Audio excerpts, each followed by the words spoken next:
도미니 크로산의 성서 이야기 세 번째 예수의 가르침 1. 가정생활. 안녕하세요 청취자 여러분. 도미니 크로산의 성서 이야기 세 번째 시간입니다. 지난 시간에는 예수님의 사회적 배경과 스승 세례 요한과의 차이에 대해 이야기 나누었습니다. 오늘은 크로산 교수의 시각을 따라 예수님의 핵심 메시지인 하나님, 나라와 그 메시지가 가정생활에 미치는 파격적인 영향에 대해 깊이 있게 살펴보겠습니다. 크로산 교수는 예수님의 가르침, 즉 하나님 나라에 대한 마태복음의 하늘나라라는 표현이 오해를 불러일으킨다고 지적합니다. 이 표현 때문에 사람들은 예수님이 현세가 아닌 저 세상, 땅이 아닌 하늘에 대해서만 말씀하셨다고 생각하게 된다는 것입니다. 크로산에게 하나님, 나라는 만약 로마 황제 시저가 아니라 하나님이 이 세상의 황제로서 다스린다면 이 세상이 어떻게 될 것인가? 에 대한 질문입니다.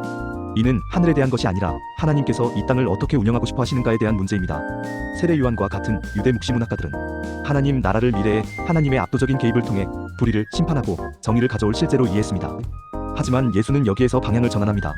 크로산에 따르면 예수는 요한의 묵시종 말적 희망을 포기하는 대신 신적인 사회혁명으로서 하나님 나라를 선포했습니다. 따라서 예수님의 하나님 나라는 항상 국가 전복과 같은 대역 반란의 의미를 내포합니다. 이는 톰 라이트가 예수의 죽음과 부활을 혁명이 시작된 날이라고 부른 것과도 맥을 같이 합니다.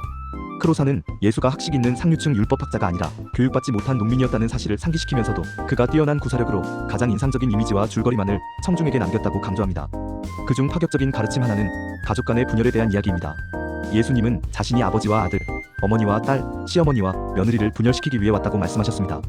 크로산은 이를 단순한 불화가 아닌 지중해 연안 사회의 뿌리 깊은 가부장적 권력관계에 대한 공격으로 해석합니다. 즉 아버지와 어머니가 아들, 딸, 며느리 위에 군림하는 기존의 권위 구조에 대한 도전이었습니다.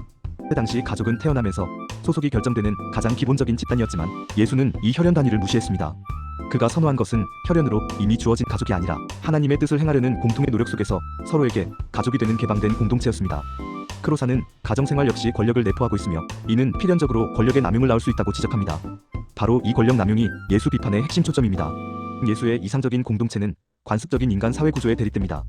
이 공동체는 하나님 앞에서 누구에게나 동등하게 개방되어 있고 접근 가능해야 합니다.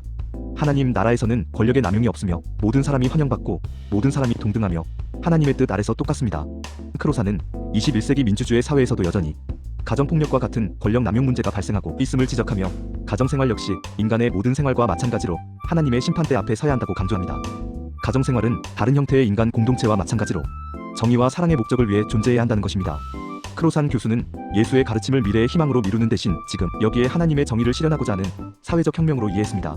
이 혁명은 가장 사적인 영역인 가정의 권력관계까지도 도전했습니다.